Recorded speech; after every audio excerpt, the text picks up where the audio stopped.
Mas, enfim. Vamos lá, meus amigos. O tema que nós vamos tratar hoje, de acordo com o nosso cronograma, é sobre o jurisdicionalismo, o processualismo e o procedimentalismo, né?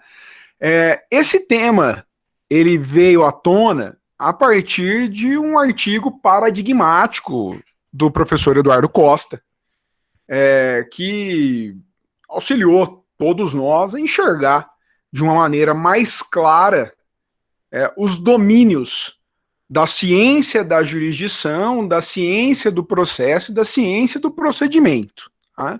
Eu encaminhei para vocês, no nosso plano de aula, os artigos que me pareciam, a bibliografia que me parecia obrigatória para a preparação dessa aula. O primeiro texto, por ordem de importância, era justamente o texto do professor Eduardo.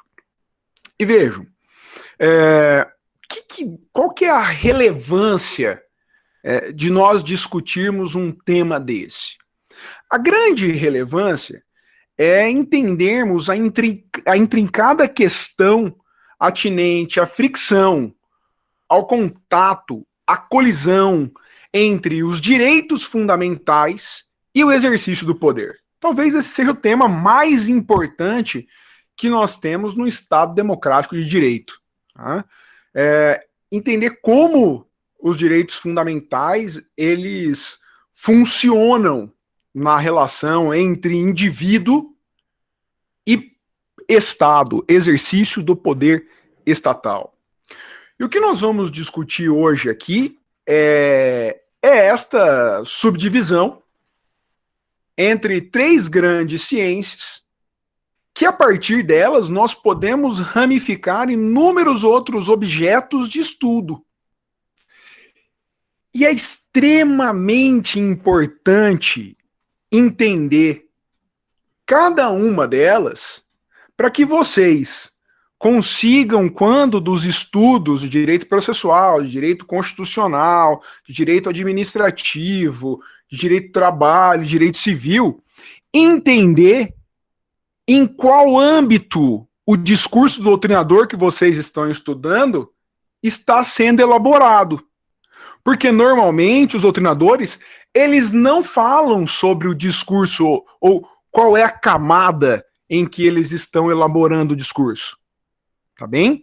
Então, é muito importante que vocês tenham isso em mente. Então, como eu estruturei a aula de hoje? Estruturei de uma maneira de apresentação da epistemologia do garantismo processual sobre a ciência jurisdicional, sobre a ciência do processo, sobre a ciência do procedimento.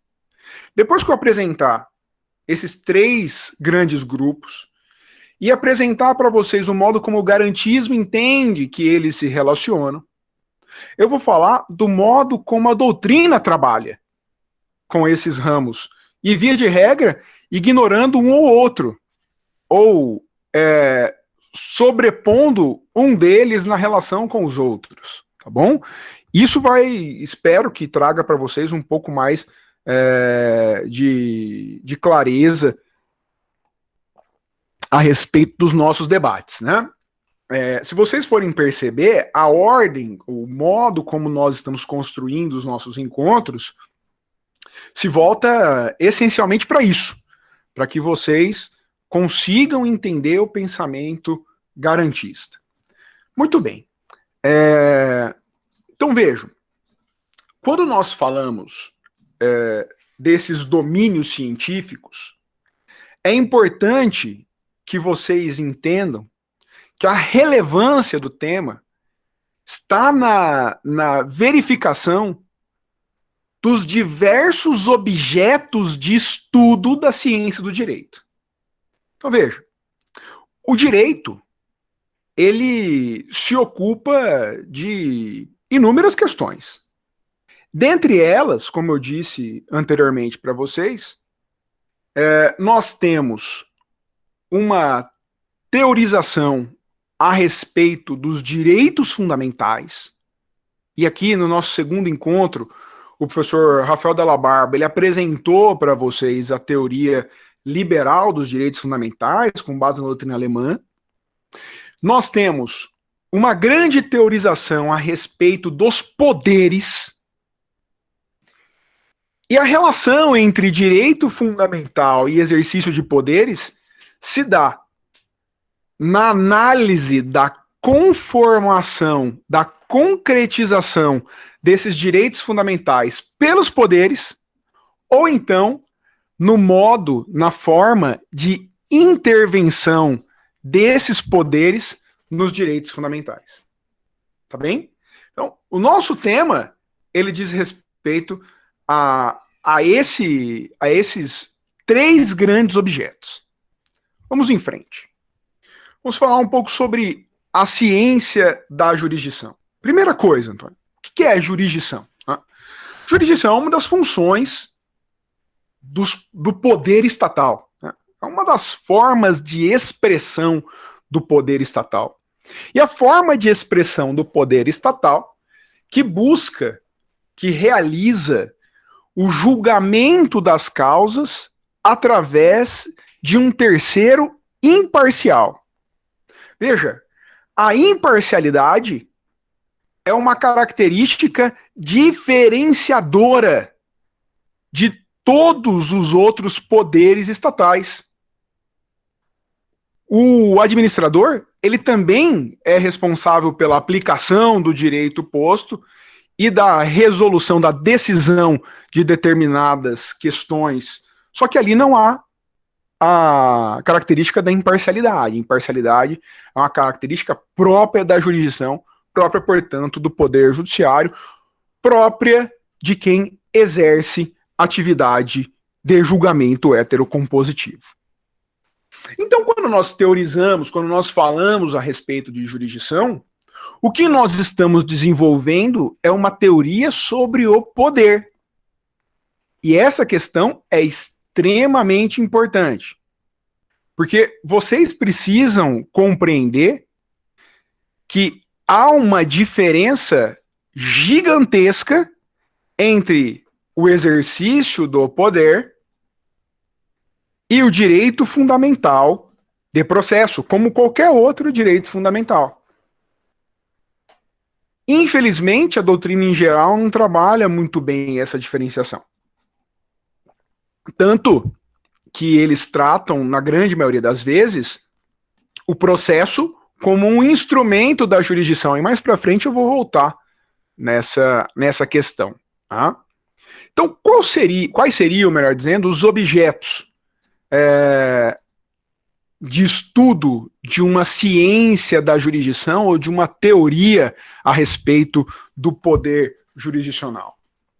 É simples, se vocês pegarem um livro sobre teoria do Estado, que normalmente os alunos veem aí no primeiro, segundo semestre, logo no início do curso, né, vocês vão ver ali uma grande teorização a respeito dos poderes. Nós falamos em teoria do Estado sobre poder legislativo, sobre poder executivo e sobre poder judiciário.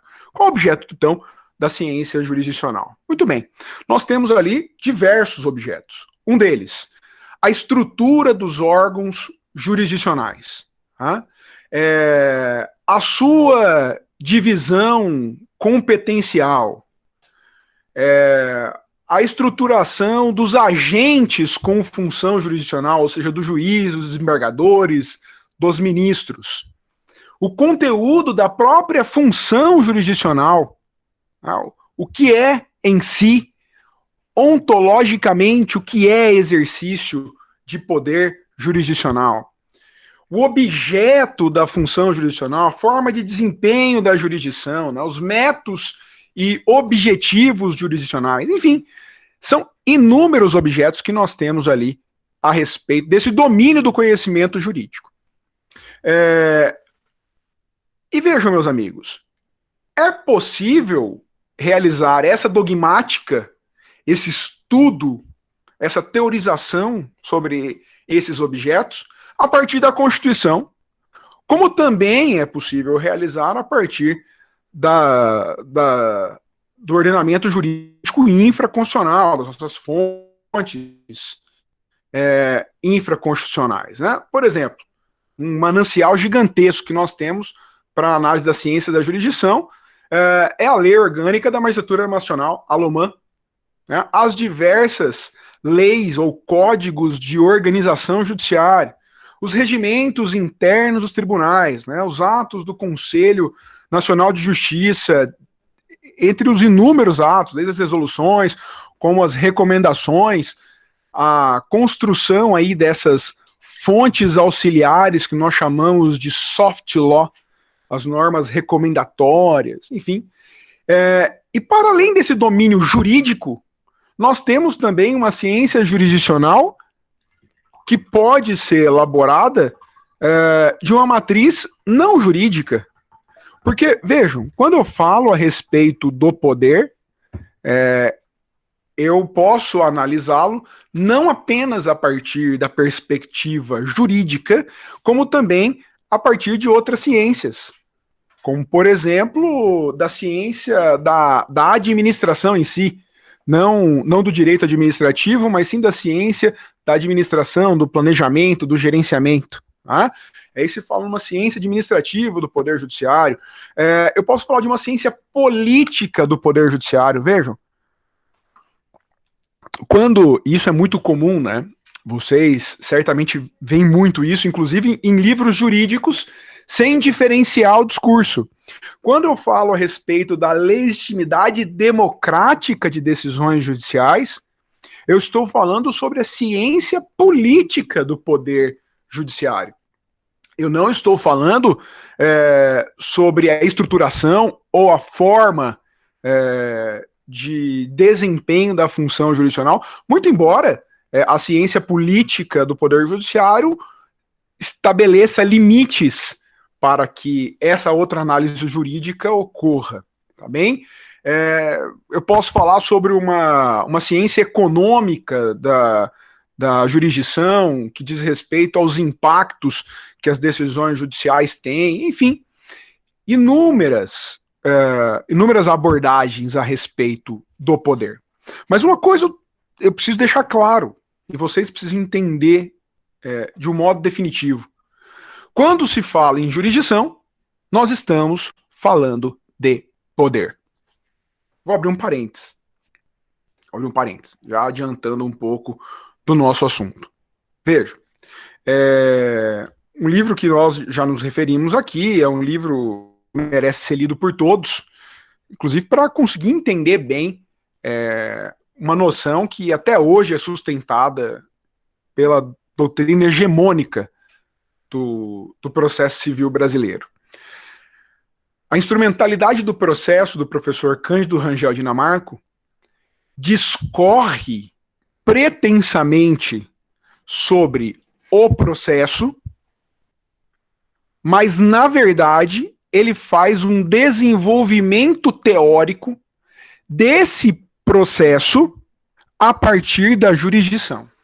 Então, ali o que nós temos não é uma teoria de processo, é uma teoria de jurisdição.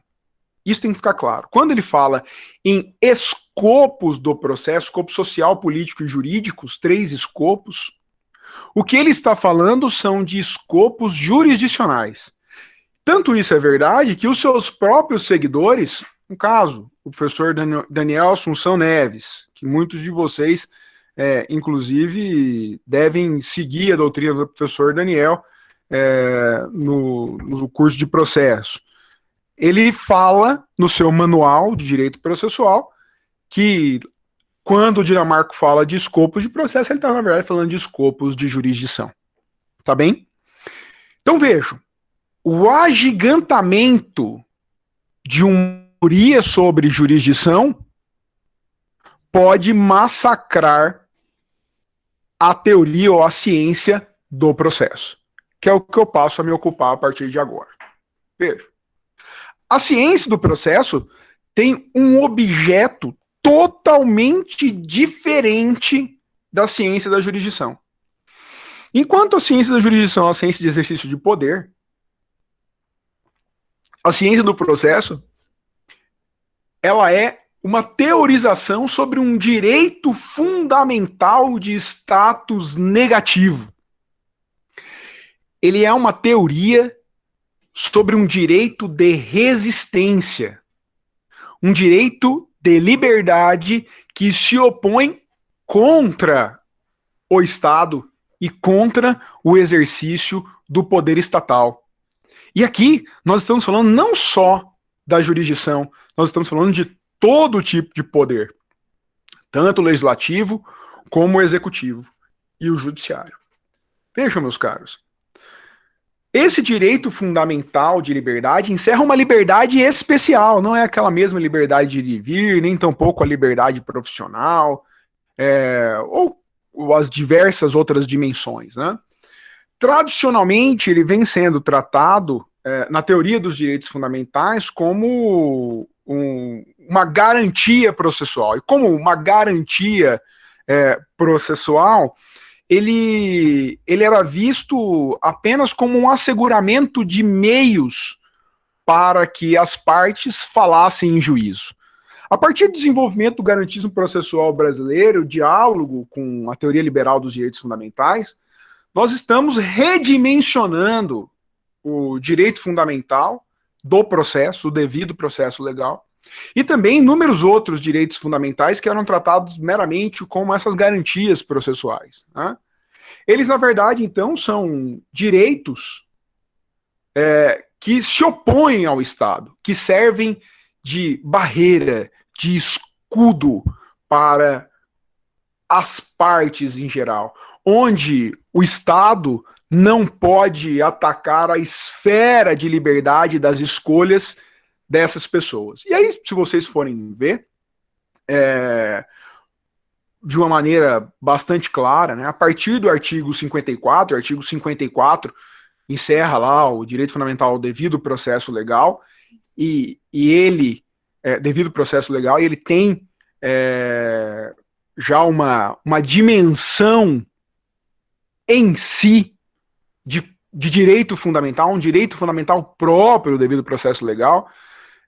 Ele não é simplesmente, como é tratado em grande parte da doutrina, como um grande feixe, como se fosse um prisma que abrisse outras tantas garantias. Não, ele em si encerra uma liberdade e que, vamos ver se hoje eu vou conseguir desplanar um pouco mais sobre isso ou não. Mas além dos 54, nós temos inúmeros outros direitos fundamentais dispostos no artigo 5º da Constituição, que dizem respeito à ciência do processo. Está lá no 55, contraditória e ampla defesa, está no 56, a inadmissibilidade de provas obtidas por meios ilícitos, né, muito embora ainda há quem defenda a possibilidade de admissão de provas por meios ilícitos. No 57, a pressuposição de inocência. No 58, a impossibilidade de identificação criminal do civilmente identificado.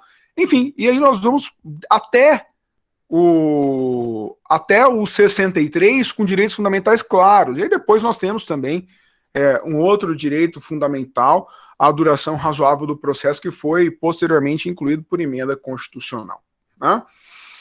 Dentre esses direitos fundamentais, tem um aqui que eu quero chamar a atenção de vocês, que é um direito fundamental que está sendo objeto de estudo até agora, pela Luciana Carvalho, a minha esposa. Ela está desenvolvendo a sua dissertação de mestrado a respeito das medidas executivas atípicas, e a gente veio debatendo muito isso durante essa semana, porque muitos doutrinadores defendem a possibilidade da aplicação de medidas executivas atípicas de prisão civil do devedor. Tá?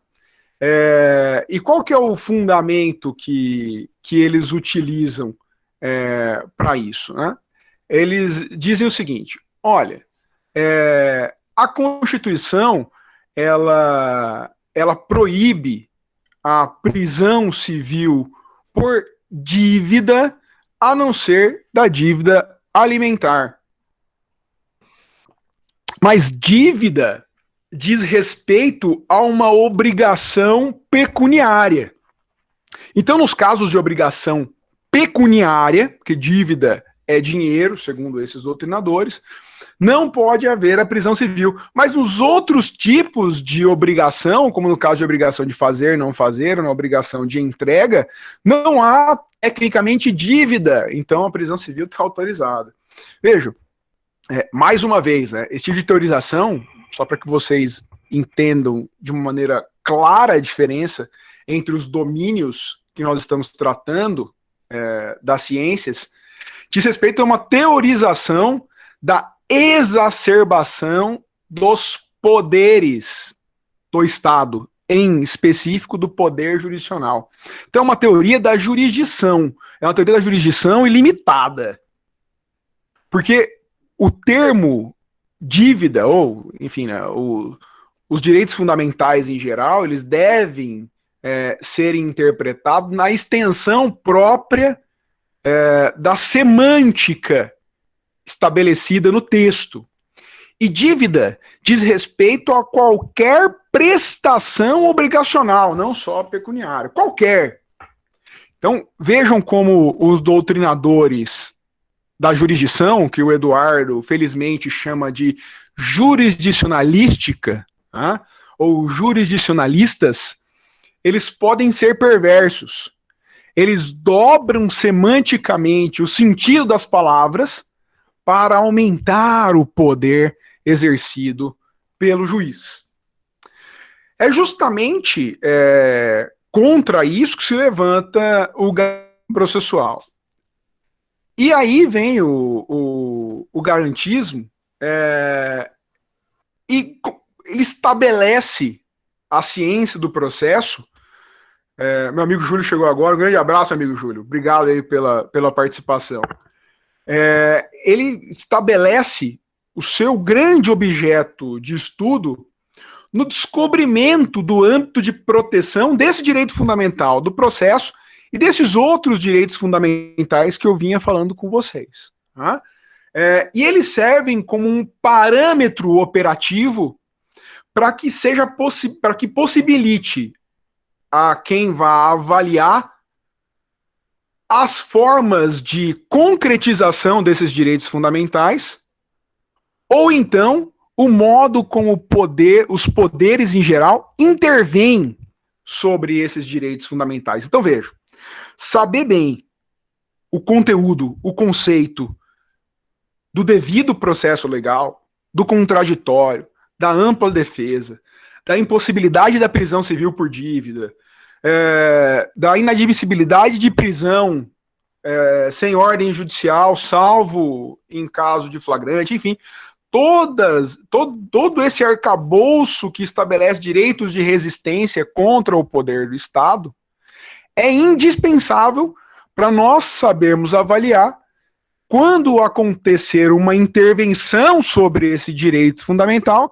se essa intervenção é lícita ou ilícita. Em outras palavras, se ela é constitucional ou inconstitucional. Se essas liberdades encerradas nesses direitos fundamentais, elas foram atacadas ou não, ou se admite constitucionalmente a intervenção estatal. Tá bem? Então, a grande noção que nós trabalhamos com o direito processual e aí eu volto para uma feliz expressão também do Edu, é o desenvolvimento no plano constitucional de um grande esqueleto garantista conformatório do procedimento. Veja, o procedimento ele não está conformado, ele não está todo desenvolvido na Constituição, mas ele já está estruturado nos direitos fundamentais do processo. E isso tem que ficar extremamente claro para vocês. É por isso que o Edu fala que há uma ossatura garantística do procedimento no plano constitucional, e é disso que se ocupa o processo. Os processualistas, os verdadeiros processualistas, são aqueles especialistas num direito constitucional especial, num direito constitucional sobre as liberdades especiais do processo. É o que o Edu também chama dessa macro garantia processual. Tá?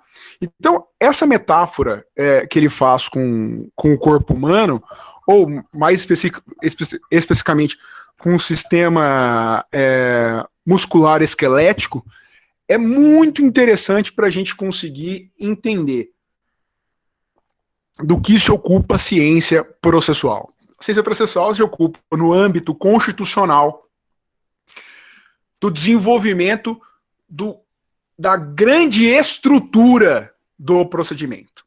Tá ok, meus amigos? Esse desenvolvimento teórico nós vamos fazer de acordo com os nossos encontros. Toda a estruturação dos nossos encontros, eles visam a apresentação para vocês de cada parte desse grande esqueleto processual. Tá bom?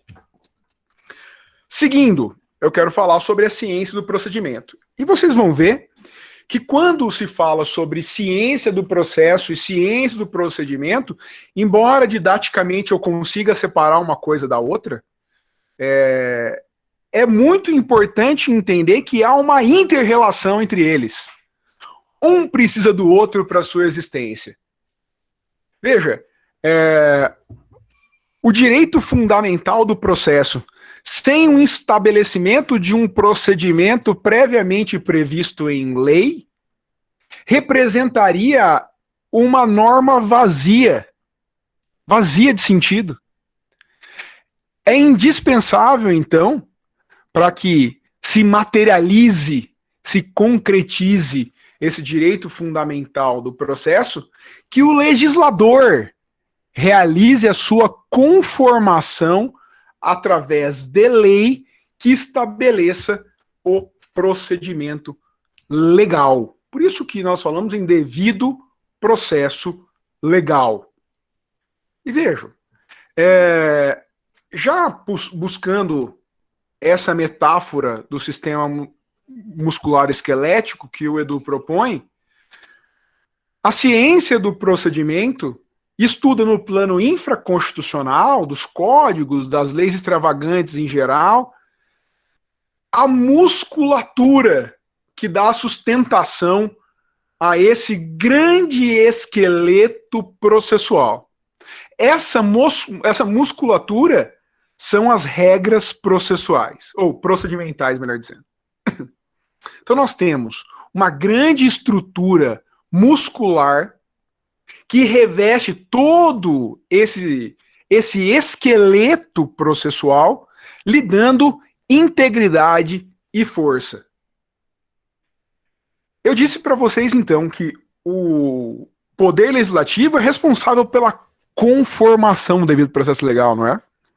Mas vejam, eu posso ter, dentro da atividade legislativa, de estabelecimento de regras procedimentais, a aprovação, a realização, a colocação de uma lei que viole o direito fundamental ao devido processo legal, que seja uma lei, portanto, inconstitucional, que ao invés de ser uma conformação ao devido processo legal, ela ser revista como uma intervenção ilegítima, ou seja, uma violação. Então seria um músculo despregado do esqueleto. Se é que isso é possível. Então, enxerguem isso. Não há como se estabelecer uma musculatura fora do esqueleto. Ele vira uma massa morta. Mas o legislador pode fazer. E aí eu digo para vocês que o nosso legislador, ele realizou, no Código de Processo Civil de 2015, algumas violações ao conteúdo do devido processo legal. Um dos âmbitos de proteção do devido processo legal é que cabe apenas às partes, ou seja, elas têm a liberdade de estabelecer as suas postulações e provas. As partes têm essa liberdade, e apenas elas. E aí você vai pegar lá no 370 e 71 do código a possibilidade do juiz de ofício estabelecer provas. Isso demonstra uma violação do legislador, que eu não preciso nem do caso concreto, eu posso em abstrato já verificar, ao devido processo legal, ou as garantias decorrentes do direito fundamental, do conteúdo, do âmbito de proteção do devido processo legal. Tá bem? Então, é indispensável entender, ter essa relação entre processo, para que quando você verifique uma regra de procedimento, você consiga entender ali se ela é uma regra conformatória ou ela é uma regra violadora. Beleza? E essa ciência do procedimento, ela é extremamente importante, porque quando nós falamos sobre ciência do processo, eu não diferencio o radical civil, o radical penal, o radical trabalhista. Eu falo apenas em processo. Veja, a Constituição em nenhum momento vai falar em processo civil, em processo penal, ela fala em processo. Então, esse esqueleto conformatório, ele é comum para todos os ramos. E aí o que nós temos é uma especialização da musculatura procedimental de acordo com o direito material que será debatido nessas diversas áreas. Então, se eu tiver lá uma discussão a respeito de direito civil, amplissimamente considerado, eu tenho as regras expostas no CPC. Veja que, especialmente no CPC, eu tenho regras, inclusive, sobre o processo de família, ou procedimento das ações de família. Né? Eu tenho alguns procedimentos especiais, como é o caso do procedimento monitório, como é o caso do procedimento de consignação em pagamento, da prestação de contas, enfim. Então, são musculaturas especiais. E aí eu vou para o procedimento penal. O que nós chamamos de processo penal, na verdade, é o estabelecimento de uma grande ciência procedimental penal, que a ossatura, o esqueleto é comum, só que a musculatura, ela pode se desenvolver com algumas especialidades. Vejam, um atleta de futebol tem o desenvolvimento de uma musculatura diferente de um boxeador, diferente de um halterofilista, embora o esqueleto deles seja extremamente comum, seja equivalente. É essa a noção. É essa a noção que vocês têm que construir. Então, dentro da análise da ciência procedimental, nós temos uma subdivisão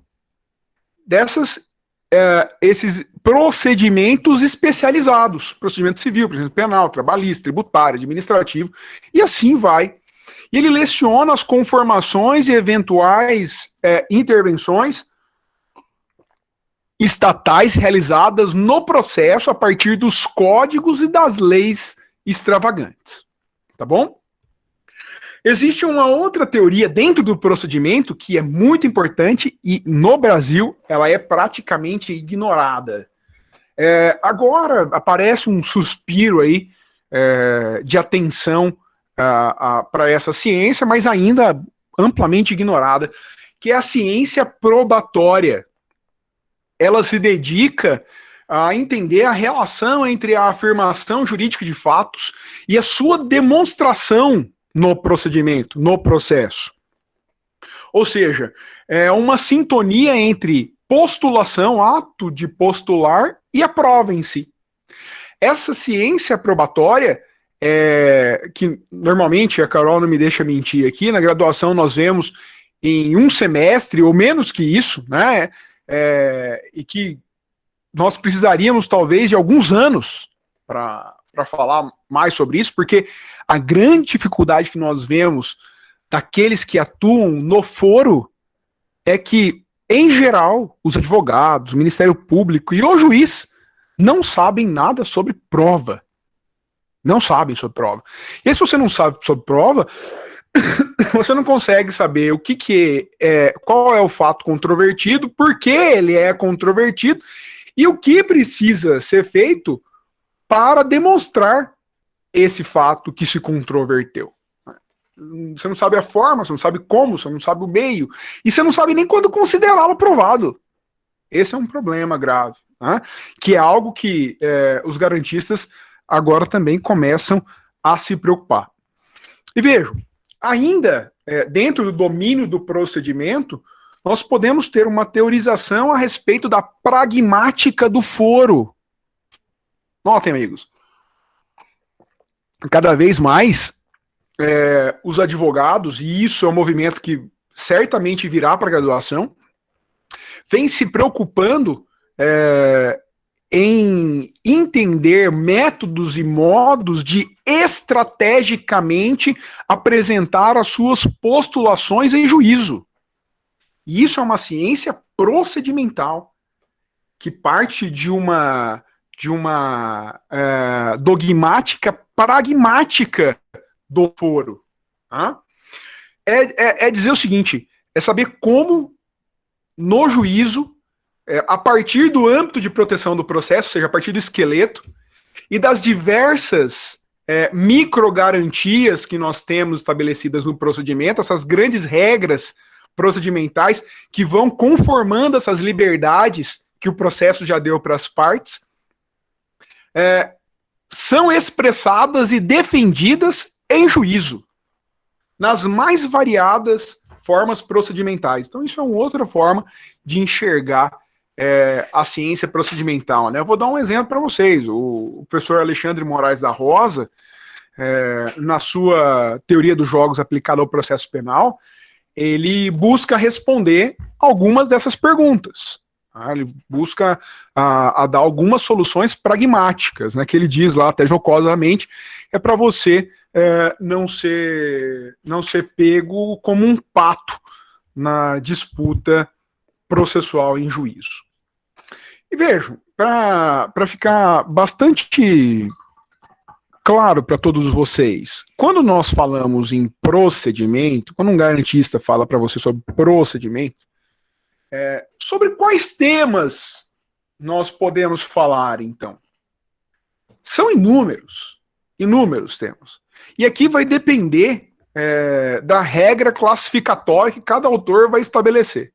Tá? Mas, de acordo com o modo como eu enxergo o procedimento a partir da perspectiva garantista, os seguintes temas devem ser encaixados como temas procedimentais. Por exemplo, regras a respeito de competência absoluta ou relativa e respectiva incompetência, pressupostos processuais e condições da ação, tutela antecipada, tutela cautelar, tutelas preventivas estrito sensu, requisitos da petição inicial, de acordo com o artigo 319 do CPC, defesas indiretas, contestação, reconvenção, saneamento e organização do processo. Na verdade, regras atinentes à sanabilidade em geral são regras conformatórias de procedimento.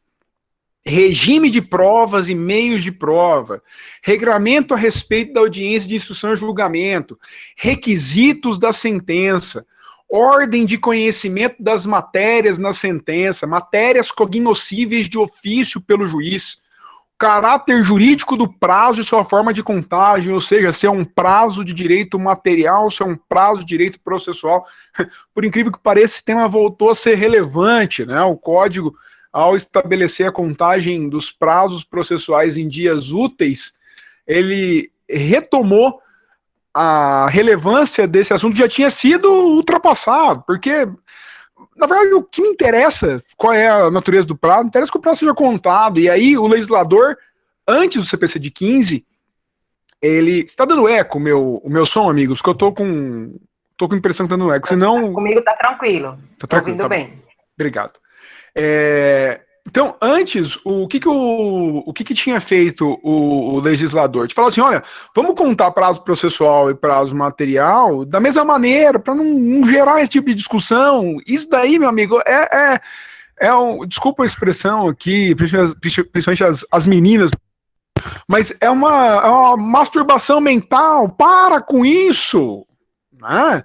O que nós temos aqui é contar o prazo. Mas, enfim, ele voltou a ser, e é um tema de ciência procedimental. meios executivos, né, e dentre outras matérias. Veja, embora todas essas matérias sejam, como eu disse para vocês, todos esses temas são temas essencialmente procedimentais, é importante notar que em todos eles há relação com a ciência do processo, em todos. Todos. Porque a ciência do processo é que dá estrutura para eles. E é nisso que nós, a partir da análise desses temas e da estrutura processual, que a gente vai conseguir observar se a intervenção de determinada atividade jurisdicional ou legislativa é violadora ou não ao direito fundamental do devido processo legal, por exemplo. Tá bom? Muito bem. Para o garantista, então, como que essas três ciências se relacionam? Muito simples. A ciência do processo, ela estabelece o esqueleto garantístico de liberdade das partes. O procedimento realiza a musculatura dessas garantias todas. E toda essa conformação muscular esquelética, ela se volta, acho que o teu microfone está aberto, viu? Ela se volta como forma de proteção, de salvaguarda, de resistência da parte em juízo. E aí, a ciência jurisdicional, ela deve ser dimensionada a partir desses limites impostos pelo processo e não o contrário. Vejam. E aí um outro texto, eu nem indiquei isso para vocês, mas tem um texto bastante interessante do Eduardo, em que ele fala, inclusive, da disposição, do significado hermenêutico da disposição topológica dos direitos e garantias fundamentais, antes da estruturação e organização do poder estatal. Então vejam, meus amigos, a estruturação do poder deve obediência ao âmbito de proteção dos direitos fundamentais, porque não por outra razão é que eles existem. Os direitos fundamentais, principalmente os direitos de resistência, existem para impor competências negativas aos poderes, ao poder legislativo, ao poder executivo e ao poder jurisdicional. Tá ok? Então, o garantista vê a estruturação dessa maneira. Então, eu preciso entender que a ciência processual é uma ciência que lida sobre liberdade daqueles que estão em juízo. O procedimento concretiza essas liberdades através de regras que somente podem ser afastadas a partir do acordo das partes em negócio jurídico processual, justamente porque elas são as detentoras desse conteúdo de direito fundamental. E toda essa estrutura muscular esquelética limita a atividade jurisdicional. Beleza? Mas não é dessa maneira que a maioria da doutrina enxerga. A doutrina, em geral, não entende desse modo. Não entende. Como que eles entendem normalmente, então? Vejam, eles não negam que há um direito fundamental do processo, só que aí eles passam a divergir da gente do modo como o direito fundamental deve ser interpretado e do seu próprio conteúdo. Tá? Na verdade, a doutrina em geral, eles fazem um mix entre a garantia do devido processo legal, do artigo 5º 54, e a garantia do acesso do artigo 5º, inciso 35, e dizem que com essa imbricação forma-se um outro direito fundamental. É como se nascesse um filho dessa união, que eles chamam de processo justo. Né? Então, o processo justo, ele nada mais é do que o desenvolvimento de regras e princípios que se voltem essencialmente à defesa do direito material deduzido em juízo para a obtenção da decisão justa. Um detalhe, o tema hoje não é sobre processo justo, eu não vou ficar aqui falando muito sobre ele, depois dos debates a gente pode até aprofundar, se vocês quiserem. Mas algo importante vocês precisam entender. Vejam, há uma diferença entre os garantistas e os demais ditos processualistas brasileiros, né? É que os garantistas, eles não aceitam o conteúdo de moralização jurídica no direito. Moralismo jurídico não é conteúdo do direito para os garantistas. Não é por outra razão que a maioria dos garantistas são adeptos do positivismo jurídico. Mais do que isso. Um positivismo exclusivista, que entende que a moral não pode influenciar na análise do fenômeno jurídico. Por outro lado, a maioria da doutrina processual, ela é chamada ou de neoconstitucionalista ou pós-positivista, né? E um pós-positivismo influenciado por esse movimento que eu acabei de chamar de neoconstitucionalismo, em que eles, adotando uma premissa teórica de um outro alemão, do Robert Alexis, entendem que os princípios jurídicos, eles também são normas jurídicas e, como tais, devem ser vistos como mandamentos de otimização. Então, presta atenção aqui num detalhe, para entender. Eu também vou oficial aqui, porque eu não quero agora confundir a cabeça de vocês. A teoria do Alexis é extremamente complexa. Não, eu vou pedir licença para ser bastante raso aqui com vocês, porque eu preciso que vocês tenham uma noção clara para que essa discussão comece a ser apresentada. Veja, o Alexis, no seu clássico Teoria dos Direitos Fundamentais, ele estabelece que direitos fundamentais são princípios, e como tais devem ser vistos como mandamentos de otimização. O que é isso? O mandamento de otimização nada mais é do que uma norma jurídica que descreve uma situação ideal, ótima. Por isso o mandamento de otimização. Então, todo o ordenamento jurídico deve ser voltado para o atingimento dessa situação ótima que o nosso Alexis chama, então, de princípios. Tá bom? Aí ele vai dizer que, por vezes, esses princípios, eles entram em choque. Há colisão entre eles. Eu preciso resolver essa colisão. E aí ele aplica, a princípio, um método que é clássico já na doutrina alemã. É o teste da proporcionalidade.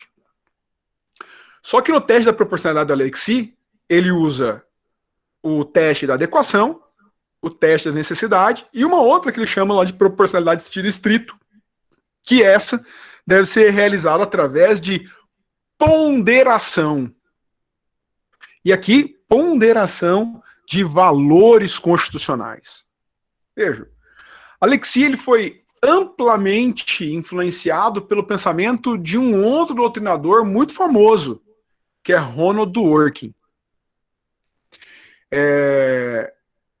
E a noção fundamental do Dworkin é uma noção a respeito de integridade do direito. E essa integridade do direito diz respeito a determinadas normas jurídicas que podem estar estabelecidos em textos escritos ou não, mas que dizem respeito a um lugar comum social, a ajustes entre todos aqueles que participam da sociedade. E ele vai chamar isso daí também de princípios. Tá bem? O que há de comum entre o pensamento do Dworkin, que depois do desenvolvimento desses dois pensamentos começa a ter várias diferenças. Mas entre isso que eu falei para vocês, do pensamento do Dworkin e do pensamento da Alexis, é que os dois incluem a moral no conteúdo, na dimensão orgânica da definição de princípio. E não é por outra razão, então, que nós chamamos eles de moralistas jurídicos.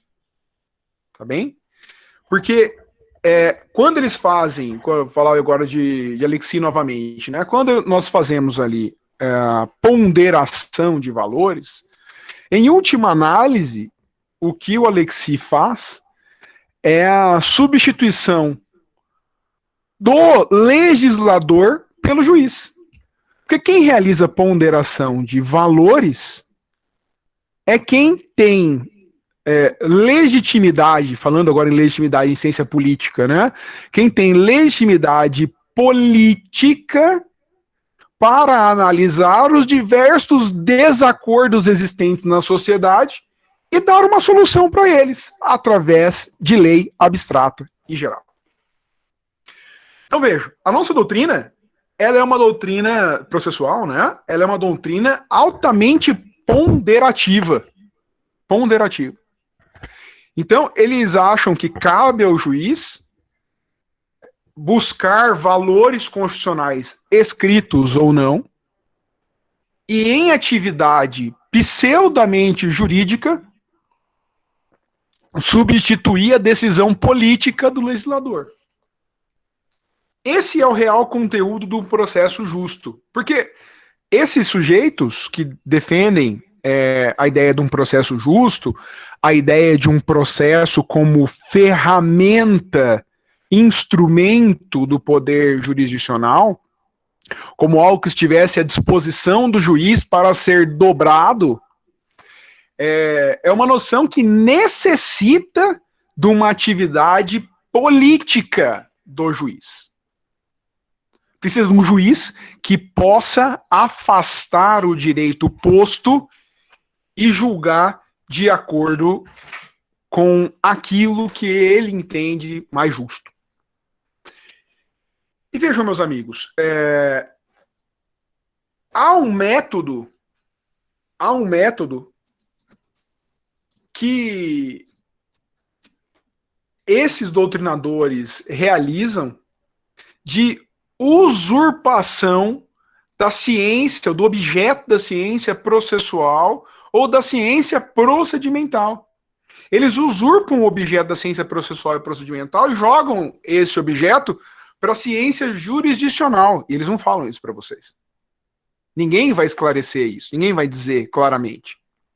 Mas quando você vê doutrinadores defendendo ampliação de poderes judiciais implícitos, o que você vê é a usurpação do esqueleto garantístico do processo, da musculatura garantística do procedimento para potencializar a ação do Estado. Tá bom? Quando você ouve falar, por exemplo, sobre case management, ou gerenciamento do caso, court management, ou gerenciamento da corte, ou em flexibilização procedimental, o que nós estamos falando é de uma usurpação da ciência jurisdicional do conteúdo da ciência processual. Recentemente, isso vai ser até segunda-feira que vem, eu vou publicar um texto na coluna do Empório. Eu vou falar lá sobre rigidez procedimental. Eu tenho um conhecido doutrinador baiano que esses dias disse que aquela pessoa que diz, que afirma que há uma rigidez procedimental no direito brasileiro tem um problema de orientação solar. Ele não sabe onde o sol ele nasce e onde o sol se põe, ou seja, esse sujeito está perdido. Depende de qual é o sol que você se refere, né? Quando a referência é do sol constitucional, se o sol é essa referência dos direitos fundamentais, da dimensão do processo como nós trabalhamos, só uma forma de enxergar o procedimento observável pelo juiz, que é um procedimento rígido estabelecido por lei, a não ser que seja autorizado, alterado pelas partes que têm esse poder, inclusive por disposição legal. Mas vejam, existem outros métodos de usurpação da ciência jurisdicional. O ativismo judicial é um deles. O ativismo judicial, ele usurpa o objeto do poder legislativo e do poder executivo e faz com que o juiz passe a dar soluções, muitas vezes não estabelecidas ainda pelo legislador, ou então determine a execução de políticas públicas que ainda não foram implementadas pelo administrador. Além disso, a usurpação da ciência jurisdicional também, naquilo que nós chamamos agora de precedentalismo. O professor Júlio Rossi, que está aqui, ele tem um livro fantástico, que eu indico a todo mundo, que é o Precedente Judicial Brasileira. O precedente é brasileira. Veja, a teorização que se faz sobre precedentes no Brasil é uma teorização voltada ao empoderamento judicial para a correção do direito legislado, em sua grande maioria. Então, eles acham que vai se buscar uma segurança jurídica quando o juiz repita o conteúdo do julgamento de tribunais superiores fixados por precedentes. Isso pode ser altamente usurpatório, nomeadamente quando os precedentes foram estabelecidos em ativismo judicial. Quando os precedentes, eles foram... quem diz o que é precedente ou deixa de ser precedente, não é mais o aplicador do direito que verifica um julgado no passado e diz que há similitude com o caso e por isso aquilo é um precedente, mas sim a lei passa a dizer a revelia da Constituição. O precedente passa a ser uma fonte formal de direito, mesmo que a Constituição não diga isso. Isso representa o tipo de usurpação da ciência jurisdicional. E uma outra usurpação também é o que a gente chama de procedimentalismo autônomo, né? Aqueles doutrinadores que enxergam as regras procedimentais despidas do nosso esqueleto e corporificadas assim, elas perdem o esqueleto garantístico, fundamental, protetivo do processo e ganham um esqueleto da jurisdição e passam a ser vistos como um procedimento apenas a serviço da jurisdição. E a provocação que eu faço para vocês é o seguinte, vejam, para os garantistas, né, e a Constituição estabelece isso, não é o garantismo que estabelece isso, que estabelece a Constituição. O poder judiciário, ele é limitado pelo processo e pelo procedimento. A pergunta que eu faço é o seguinte, como pode o sujeito controlado controlar ele próprio o objeto do seu controle? Como pode, então, o Poder Judiciário controlar o processo e o procedimento? Como?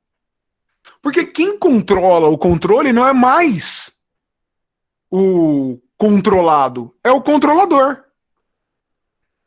Aquele que defende uma noção dessa está dizendo que a conformação do controle não está mais nos direitos fundamentais, não está mais em regras expressas em lei, não está mais na atuação das partes em exigir, em defender esse direito de resistência, mas está na mão do juiz. Tá? E é contra isso que o garantismo processual se volta. Uma última observação para a gente abrir, já falei bastante tempo aqui, eu queria só ter falado uma horinha para vocês, mas eu trago uma última provocação antes da gente abrir para as perguntas e para a nossa conversa, nosso debate, né? Vejam, é muito importante entender essa inter-relação entre processo, procedimento e jurisdição. É extremamente relevante. É entender que há uma ossatura constitucional, que essa ossatura é revestida por músculos legais e que limitam a atividade do poder. E quando a gente fala em procedimento, que é o que é mais simples e usual para cada um de nós, é importante entender que nós não estamos constitucionalizando a matéria-prima procedimental. Ou seja, eu não estou tornando constitucional ou dando ares de constitucionalidade por uma regra procedimental. Pelo contrário, o que nós temos que fazer é o que o Edu chama, essa expressão também é dele, é de procedimentalizar a matéria-prima constitucional. Então, a matéria-prima dos direitos fundamentais do processo, que foram aqueles que eu apresentei para vocês, são eles que formam a dimensão concretizadora do procedimento, vocês entenderam?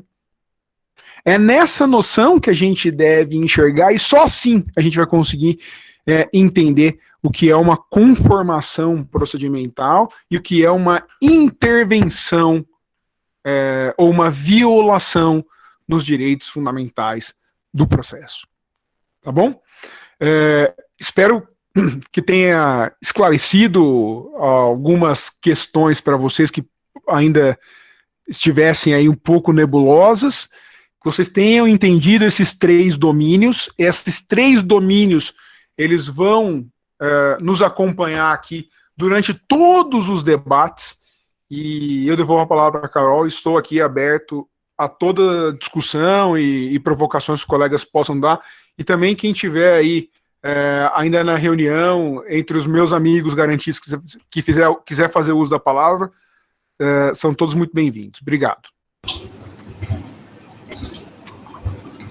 Alguém quer fazer alguma pergunta? Eu acredito que o doutor Antônio deixou bem claro, né, os pontos que ele queria explanar hoje, mas quem quiser fazer alguma pergunta, não somente de hoje, mas das aulas passadas, Afrânio. Eu, Carol. Diga aí. Professor? O professor está me ouvindo? Estou ouvindo sim, Afrânio. O professor Eduardo, né, no artigo dele, ele colocou que, e o senhor também reforçou isso, que a processualística é uma constitucionalística especializada. E a minha dúvida é em relação a essa especialização. É uma constitucionalística especializada, porém, ela não tem que ser interpretada de forma sistemática com o resto da Constituição, ou seja, de forma geral, e se tiver que ser analisada de forma geral, com a Constituição inteira, isso não vai abrir aí precedentes para uma interpretação instrumentalista do processo? Digamos assim, por exemplo, no caso de conflitos entre duas garantias fundamentais, né, de primeira geração, isso não pode, não sei, causar, de repente, uma limitação do Estado, justificar, entre aspas, uma limitação do Estado do devido processo legal em detrimento de outra garantia fundamental? Excelente pergunta, Fran. Como sempre, as suas intervenções são muito interessantes e extremamente provocativas. Veja, meu amigo, eu vou te dizer o seguinte, esse é o objeto grande, o grande objeto que eu vou me debruçar na minha tese de doutorado. Tá? Então, eu espero ao final da tese de doutorado te responder com todos os detalhes possíveis essa questão. Vejam, o Edu realmente fala que a processualística é uma constitucionalística, ou é um ramo especializado do direito constitucional. Especificamente, ele é um ramo especializado do direito, da teoria dos direitos fundamentais. Né? Na minha opinião, é assim que a gente deve enxergar o processo. E o grande trabalho agora é desenvolver qual é esse âmbito de proteção desse direito fundamental. Somente quando a gente desenvolver de forma definitiva todo esse âmbito de proteção do direito fundamental é que será possível analisar potenciais colisões, como você mesmo disse. Veja, discursivamente, sempre é possível dizer que há colisão e que determinado direito fundamental, quando dessa colisão, deve perder espaço, ou deve dar espaço ao direito fundamental, outro direito fundamental colidente. Tá?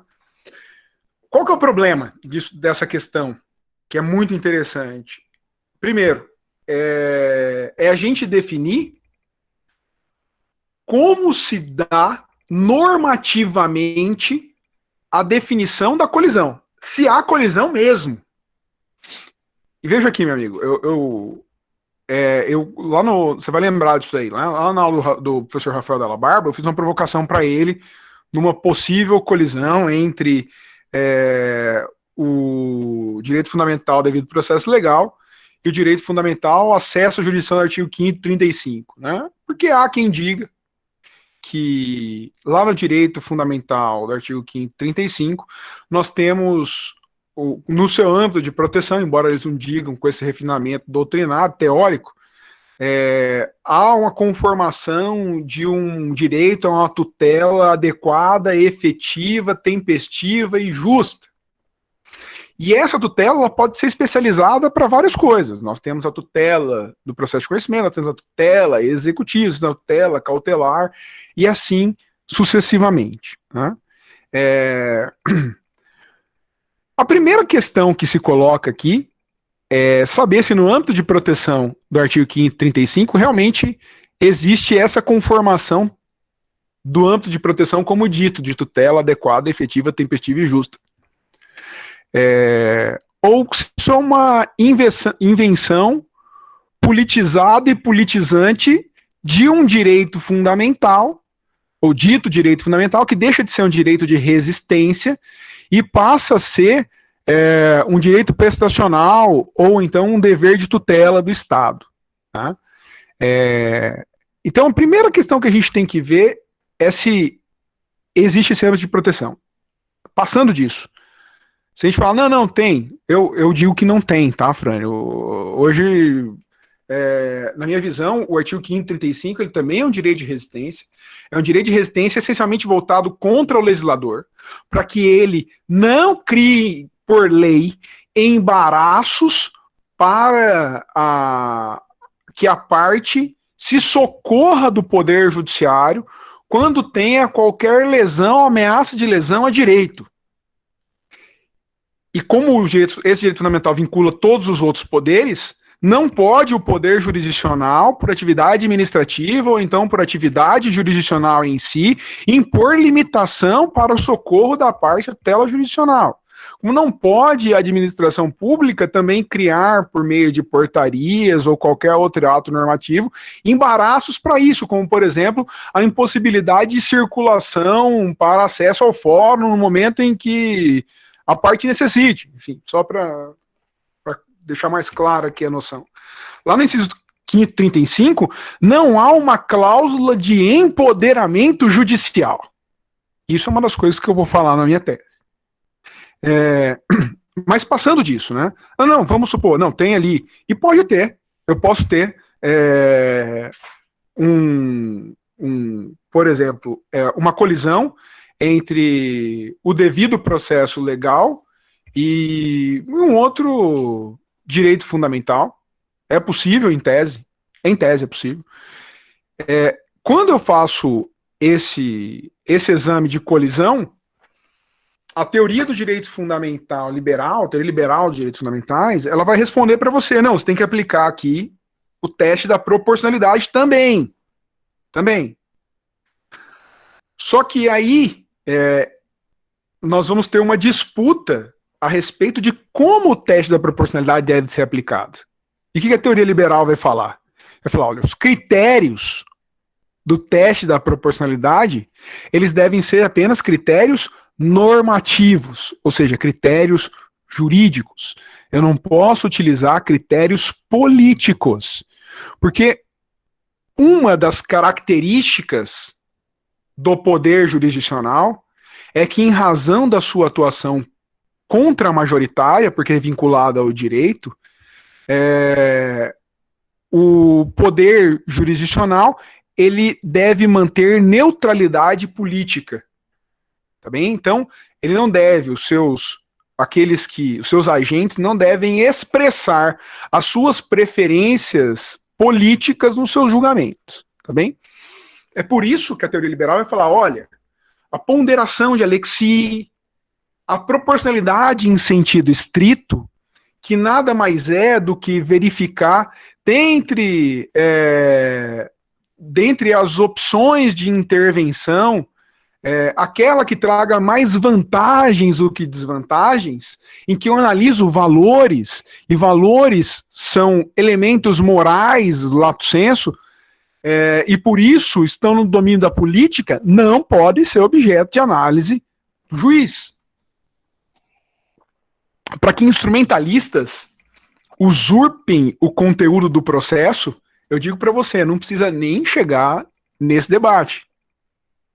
Não precisa chegar aí. Eles já usurpam.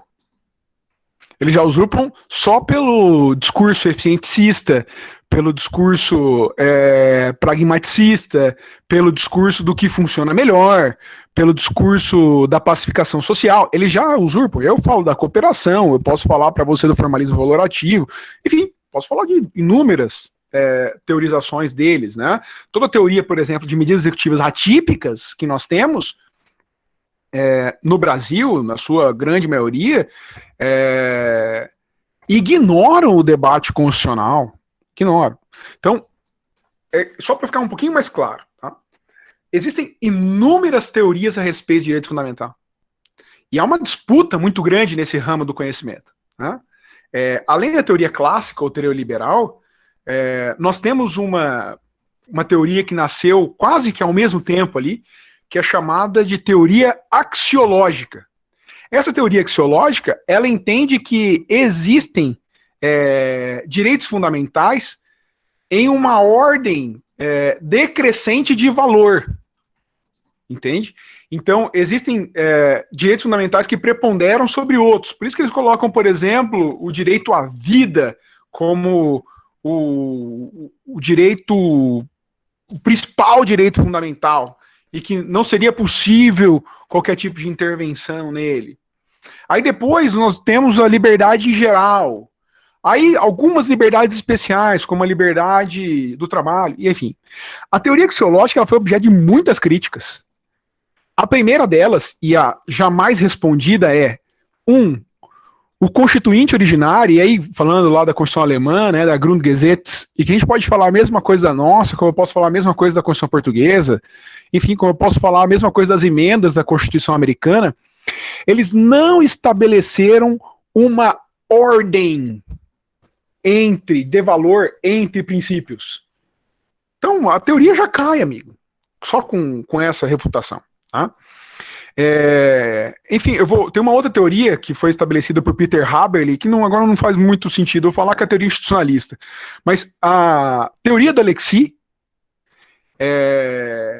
que é uma forma de teoria concretista, nas próprias palavras do Alexis, uma teoria que visa dar racionalidade à teoria axiológica. Alexis fala, realmente, não existe diferenciação constitucional de valores entre os direitos fundamentais. Então, axiologicamente, eu não posso falar que em abstrato há um direito fundamental que prepondera. Mas ele vai falar que no caso concreto será possível fazer isso. Só que como ele propõe a resolução dessa questão? Ele propõe através da politização da decisão jurisdicional. Ele cria ali na sua ponderação, a partir da aplicação da fórmula de sopesamento, na primeira fase da fórmula de sopesamento, a atribuição de peso de valor para os direitos fundamentais em jogo. Isso é decisão política. Entende? Então, qual que é a limitação que a gente tem que criar, Alfredo? E aqui é importante a gente notar. Veja, o nosso trabalho, o trabalho do nosso grupo de pesquisa, o trabalho daqueles que se dedicam ao garantismo processual, é estabelecer um pouco mais de rigidez, um pouco mais não, muito mais rigidez dogmática, analítica, hermenêutica, para a análise dos direitos fundamentais, em especial o direito fundamental ao processo. E aí, identificar quais são os potenciais, os casos concretos em geral, né, os potenciais direitos fundamentais colidentes. E eu posso te dizer uma coisa, meu amigo, em tese é possível, mas hoje, na prática, eu ainda não consegui ver uma colisão entre direito fundamental, porque a colisão em si existirá, não vai, o que pode haver é uma colisão sobre o direito material em si, e o direito do processo é um direito material que mantém a liberdade do sujeito em juízo, mas que não se confunde com o direito material em disputa. Você entendeu? É por isso que essa liberdade própria do direito fundamental ao processo não traz potencial colisão com o outro. Então isso é uma retórica, é um discurso. Né? Enfim, depois eu posso até, não quero gastar muito mais tempo, eu acho que eu respondi de maneira mais superficial a sua questão, mas a questão é muito interessante. Essa, Alfrânio, é a questão que nós temos que responder. Mas pode falar, querido.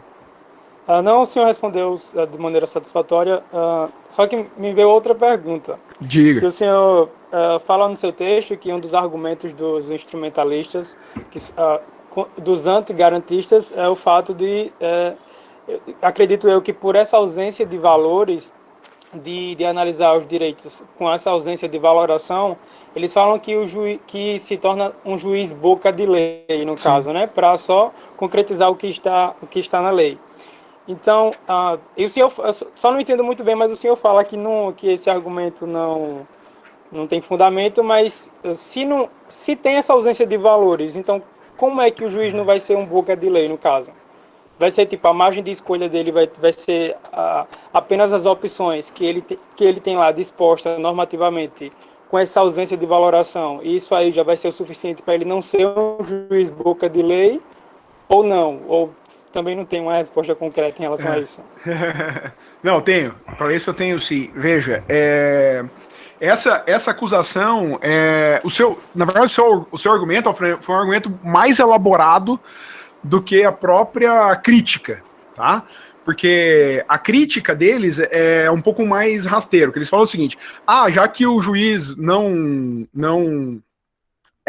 melhor, já que os garantistas não aceitam que o processo deve ser justo, e nós devemos ter um processo que leve a uma decisão justa, o afastamento de regras meramente formalísticas, a possibilidade de flexibilização procedimental, já que eles não aceitam isso, não há como se atingir uma decisão justa, né? E por conta disso ele tem que seguir a lei, ele é um juiz boca da lei. Essa crítica deles é uma crítica um pouco mais rasteira, na verdade, porque o que eles querem imputar pra gente é falar assim: você está sendo um juiz positivista. Só que, primeiro, eles não sabem nem o que é positivismo, a maioria deles, né? Não vou generalizar, mas a maioria não sabe o que é positivismo, e a gente não tem aqui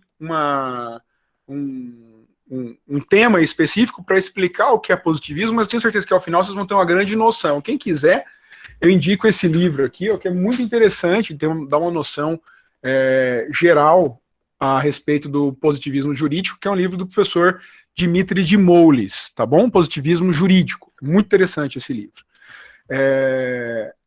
E quando eles falam que nós somos um juiz boca da lei, o que eles estão querendo dizer é o seguinte: eles defendem um modelo de juiz já ultrapassado, próprio da escola, da exegese, que é uma escola desenvolvida pós Revolução Francesa, em que o juiz estava limitado para aplicar ou para decidir os conflitos nos termos da lei.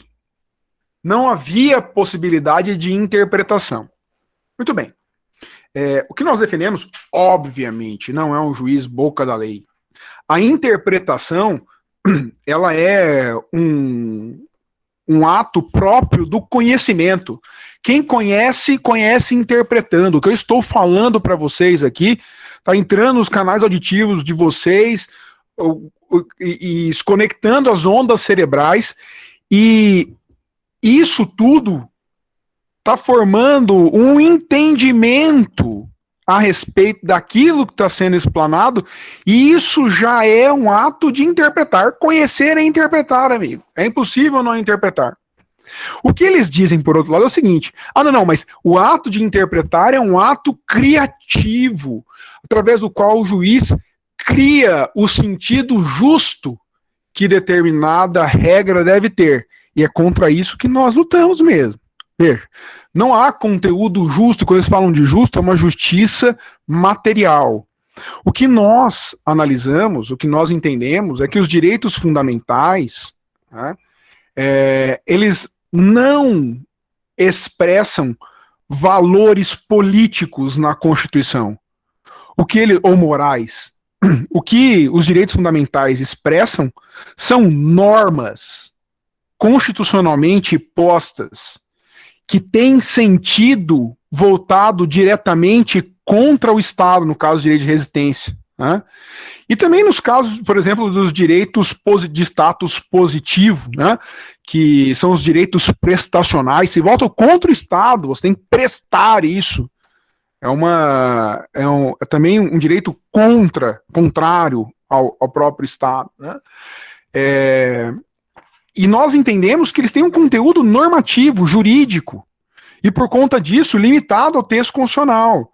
Você não vai ver um garantista defendendo que o devido processo legal, ou, por exemplo, o direito fundamental de não ser preso por dívida civil pode ser ponderado por uma colisão ao direito de acesso a uma tutela executiva justa. Você não vai ver. Porque vai falar: meu amigo, não tem colisão aqui. Não tem colisão, não existe. Porque, primeiro, essa tutela executiva justa que você está falando é um extrapolamento do conteúdo jurídico do direito fundamental. Ele não é um direito fundamental. Você está falando uma aspiração política sua. Você está falando de outra coisa.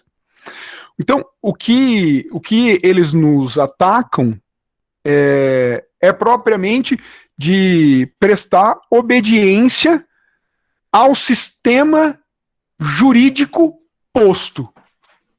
Se isso é uma acusação, que bom, né? Nós realmente cumprimos o sistema jurídico posto.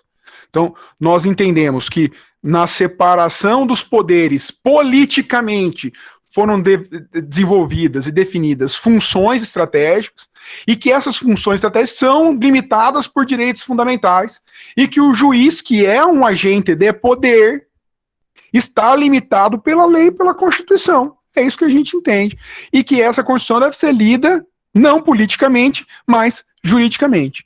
Entende? Então, é essa disputa, né? Tem uma pergunta aqui do Vinícius Castro. Tá no chat aqui. O Vinícius tem que abrir o microfone. Fala aí, Vinícius. Quer que eu leia? Ele fez no chat. Quer que eu leia? Pode ler, mas ele podia falar, ué. Vinícius, fala aí, Vinícius. Abra aí a câmera. Não, beleza, ele está trabalhando. Pode ler, Carol. Deixa Se um dos objetivos fundamentais da nossa República é construir uma sociedade justa, artigo 3º, inciso 1, por que não poderia o Poder Judiciário buscar garantir direitos sociais, igualdade, por exemplo, e usar do processo para instrumentalizar essa busca? Essa previsão constitucional não permite que o processo seja um instrumento para a busca da justiça? Boa pergunta. Vamos lá. Primeiro, vamos fazer aqui a coisa certa, né? Vamos pegar ali a Constituição. Para todo mundo entender bem a colocação do Vinícius, que é bastante interessante. Artigo 3º. Né? constituem objetivos fundamentais da República Federativa do Brasil. 1. Construir uma sociedade livre, justa e solidária. Vejam, o artigo 3º, ele é um dispositivo que estabelece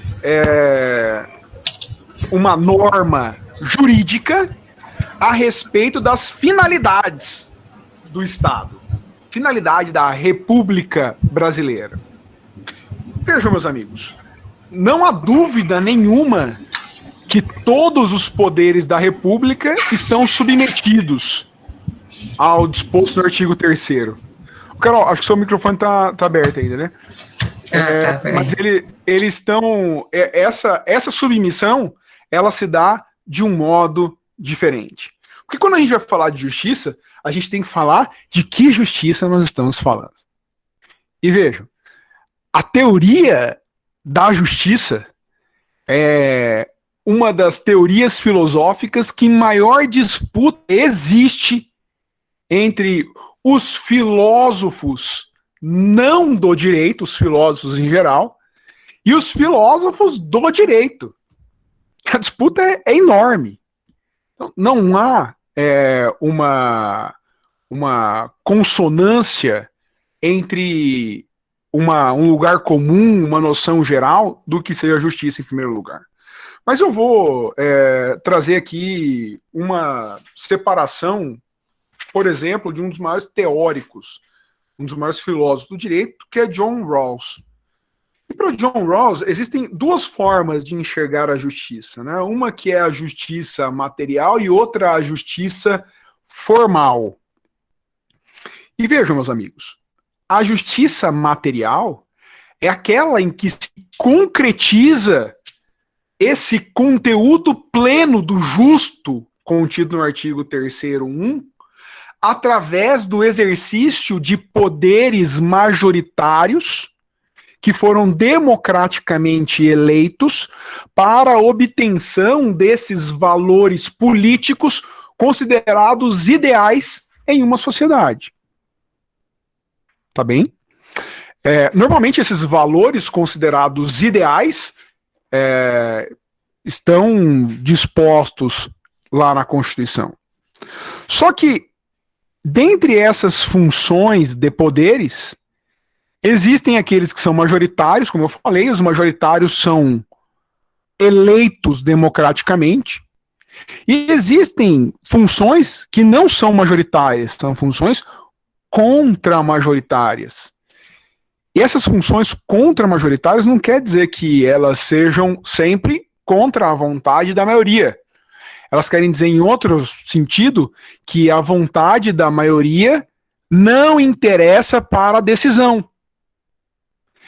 Por excelência, a atuação do poder judiciário é uma atuação contra-majoritária vinculada na legalidade constitucional. E veja, por esta legalidade constitucional, o poder judiciário, em tese, está vinculado a uma decisão justa? Essa é uma boa pergunta. Aí nós temos que responder que sim ou que não. Eu, via de regra, respondo essa pergunta que não. Porque eu não quero confundir a interlocução com o meu interlocutor, o meu leitor, aquele que me ouve, para que ele diretamente não vá para um conceito racional de justiça material, que é o que defendem os meus opositores, ou os nossos opositores. Né? Mas nessa dicotomia entre justiça formal e justiça material, John Rawls vai falar o seguinte: justiça formal é a obediência à legalidade posta, à legalidade constitucional posta. E nesse sentido, o Poder Judiciário realiza uma atividade de julgar com justiça formal. Entenderam o que eu estou falando? Então, o julgar com direito, para John Rawls, é um tipo de julgar justo formalmente. O que não é possível pelas limitações próprias da organização do poder jurisdicional na lógica da separação de poderes e pelas limitações impostas pelo direito fundamental, os direitos fundamentais do processo, melhor dizendo, é que o poder judiciário ou poder jurisdicional afaste a legalidade constitucional posta e passe a realizar julgamentos com justiça material, corrigindo o direito. Isso não é possível. Então vejam, aí vem a provocação do Vinícius, continua. Não poderia o Poder Judiciário buscar garantir direitos sociais e usar o processo para instrumentalizar essa busca? Veja. A gente tem que separar uma coisa da outra. Direitos sociais, na teoria dos direitos fundamentais, são tidos como direitos prestacionais. Tá? Então, por exemplo, direito à saúde é um direito fundamental, prestacional, considerado como um direito social.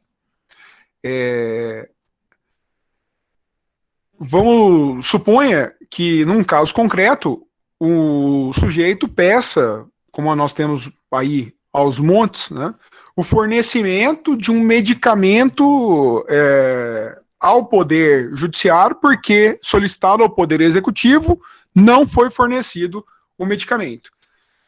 Veja, não há necessidade nenhuma, não há aqui uma instrumentalização do processo para a tutela pelo Poder Judiciário desse direito social.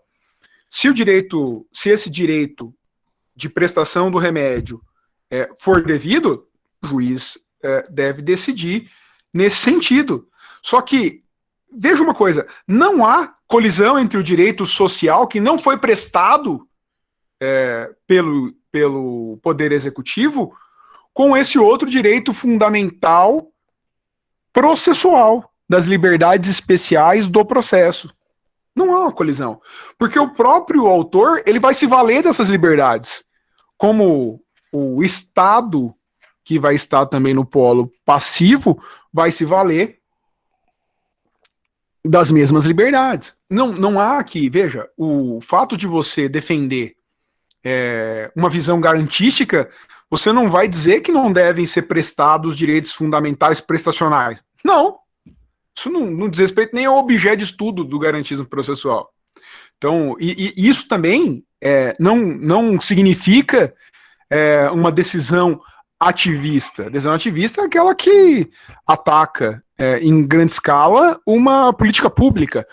Em tese, até num caso particular, nós podemos ter também uma decisão ativista. Né? Mas aí é o debate, é o caso concreto, é a análise. A gente vai pegar um caso concreto e ver, analisar para verificar se vai ter uma interferência na esfera de decisão política do Poder Executivo ou não.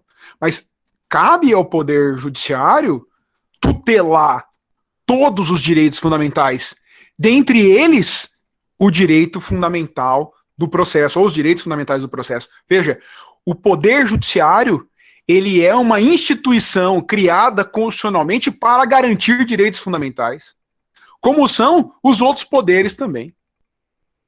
Então, ele é um garantidor daquilo que próprio o limita. Então, entenda a complexidade dessa noção, tá bem? Respondendo por último a provocação do Vinícius, né? A previsão constitucional do artigo 3º permite que o processo seja um instrumento para a busca da justiça, mais uma vez, aí a gente volta para o debate dogmático.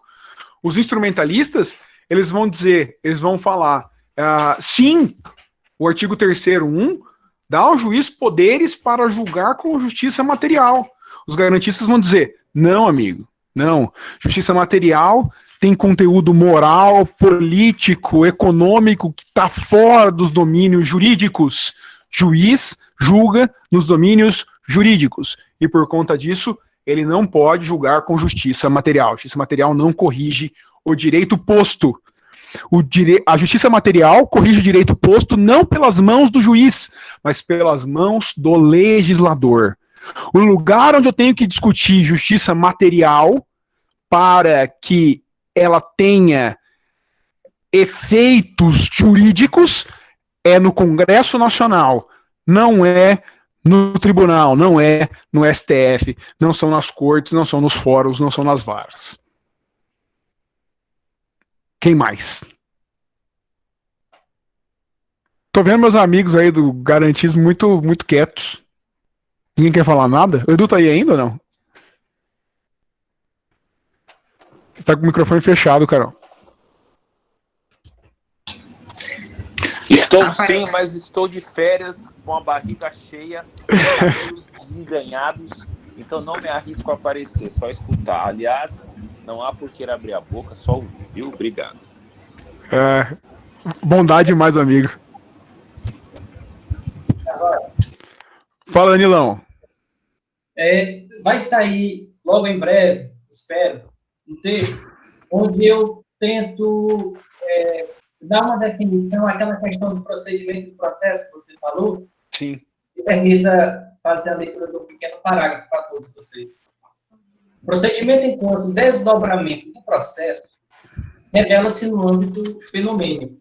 Dizendo de outra maneira, e a partir de uma visão tomista do processo como garantia, é possível afirmar que ter direito ao processo é também ter direito ao procedimento, ou seja, um direito à forma, sendo este a concretização fenomenológica daquele.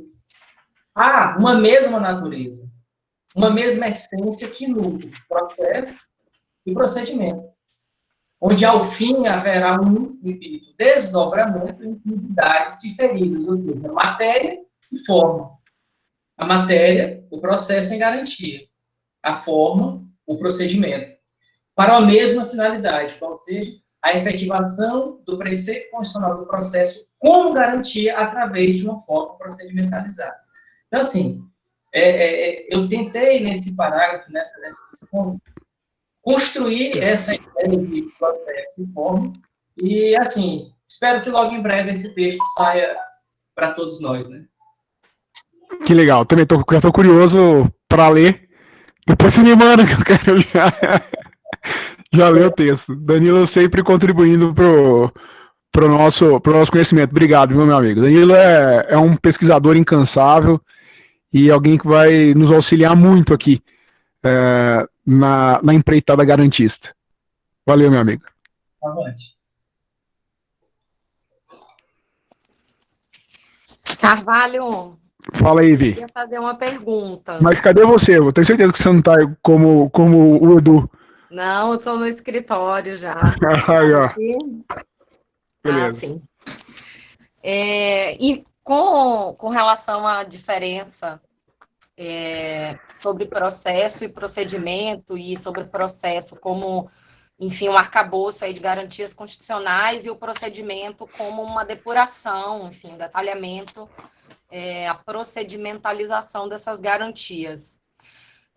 Eu fiquei pensando, enquanto você estava falando, e eu dei uma olhada, fiz uma leitura do artigo 22, inciso 1º, e do artigo 24,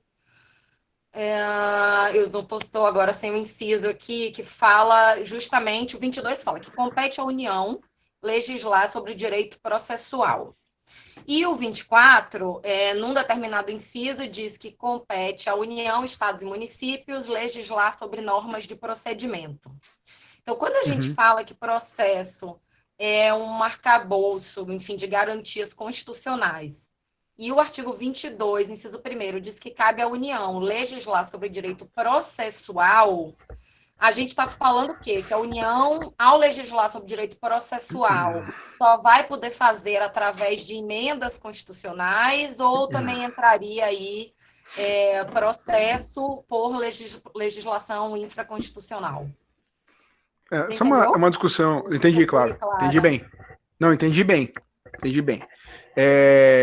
Já vou indicar aí para todos os colegas um texto bastante... Depois eu deixo até o link aqui, eu posso procurar o link rapidamente, mas o Diegão está aqui também, ele pode fazer isso, para colocar no chat. Tem um texto do Diego Crevelin e do Marcelo Piccioli, sim. que eles tentam responder essa questão. Né? E eu achei a forma de resposta deles bastante interessante. O que acontece? Do corpo e a alma.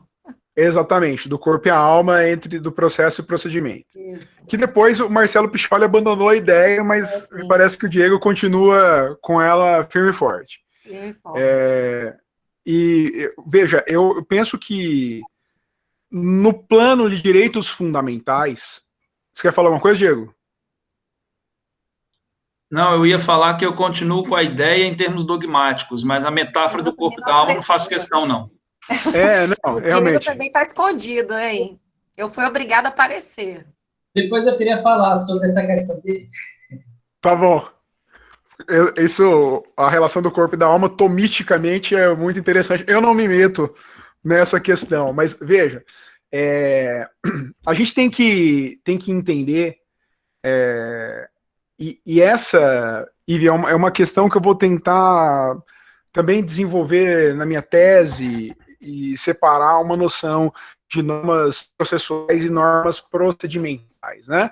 É engraçado que o último pesquisador que tentou responder essa questão e se debruçou sobre o artigo 22 e 2411, se eu não me engano, fala sobre normas de procedimento, disse que a diferenciação entre o conceito de processo e procedimento é uma coisa antiga e que a gente não deve se preocupar mais. É uma preocupação que já passou, que não tem que se preocupar mais com isso. Veja, eu penso que não. Eu penso que a gente tem que entender o que o artigo 22 quis dizer quando falou sobre processo e o 24 quis dizer quando falou sobre procedimento. E nesse ponto estou bastante de acordo com a noção do texto do Diego e do Marcelo, que estabelece o seguinte: a noção do que é processo e do conteúdo do processo como direito fundamental está na Constituição. A ampliação desta noção pode se dar por emenda. Restrição não, porque o direito fundamental é uma cláusula pétrea. Só com outra Constituição poderia mudar dar uma noção mais restritiva ao âmbito de proteção do direito fundamental. Então, a noção de processo em si é uma noção constitucional de direito fundamental e que deve ser trabalhado nesse âmbito. E quando a Constituição, no artigo 22, fala sobre processo, o que ela está dizendo, na verdade, é sobre a conformação dessa estrutura esquelética do direito fundamental num desdobramento fenomenológico, como bem disse o Danilo, de regras procedimentais. Então, é o transplante da matéria-prima processo para o direito infraconstitucional. Quem vai fazer esse transplante é o legislador da União, é o legislador federal. Então, quem toca diretamente, quem conforma, faz a intervenção conformativa do direito fundamental ao processo, é o legislador federal. É Câmara e Senado. É isso que está no artigo 22. Isso que ele chama de norma processual. Ou seja, é o desdobramento de regras procedimentais, na verdade. E aí, quando o artigo 24 fala sobre procedimento em si, o que ele está dizendo é outra coisa. Ele está falando sobre a organização dos trabalhos burocráticos do tribunal ou do fórum, que dizem respeito ao andamento desse rito procedimental, entendeu?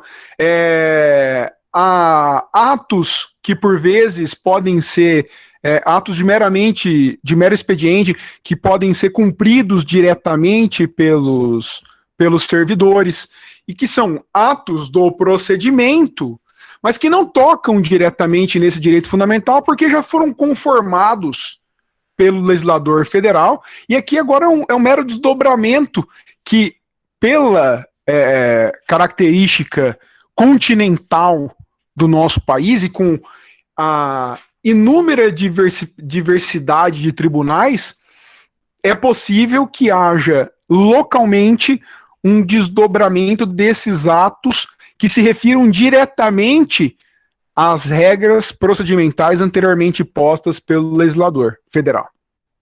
Né? Então é nessa noção que eu leio o 22 e 24. Mas fala, Danilo.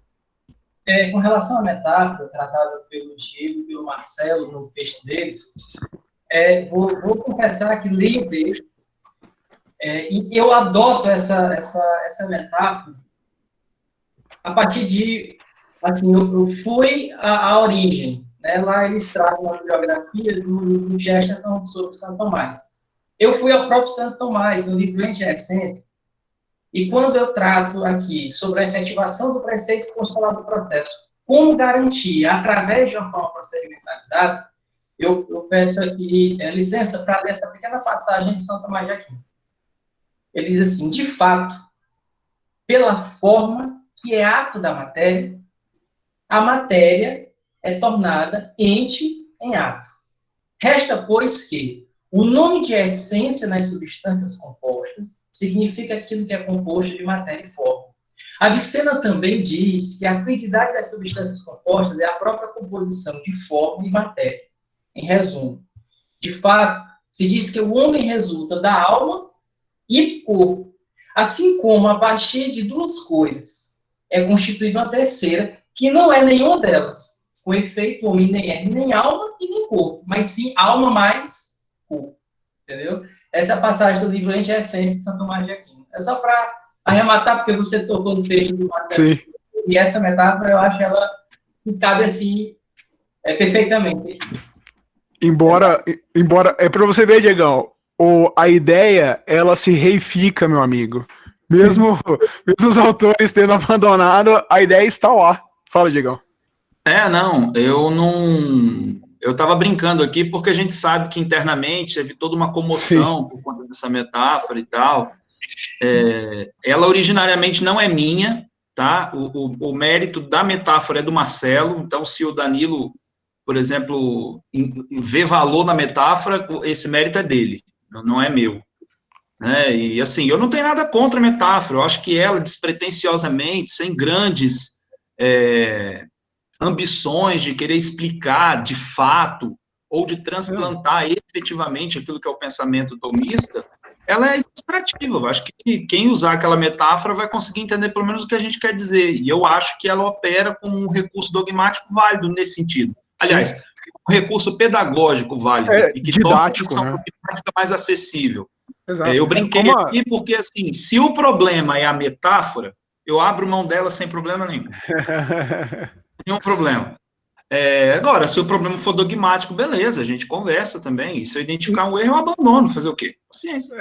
Mas as metáforas, aí a gente precisa falar aqui para os nossos membros, inclusive, elas devem ser entendidas na limitação posta e com o intuito didático dele. Como você não estava aqui, Diego, quando eu estava falando sobre a metáfora do Edu, entre a ossatura garantística do processo e a musculatura do procedimento que envolve esse esqueleto garantístico processual.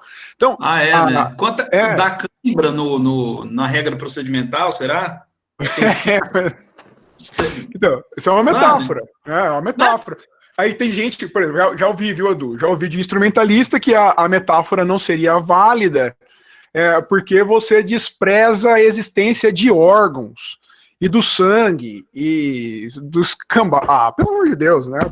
É didático, é recurso didático, cara, pra você entender. E por acaso a crítica diz quem seriam os órgãos, o sangue, o cabelo? Não. Imaginei. Claro. E aí, quem mais, Carol? Mais alguém? Eu queria saber do pessoal. Mais alguém, não. Eu queria saber do pessoal se ficou claro, se tem mais alguma dúvida. É isso.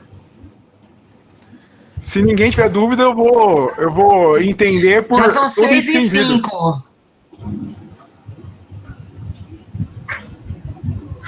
Olá, professor Júlio, um abraço. Tá indo, Julião, um abraço.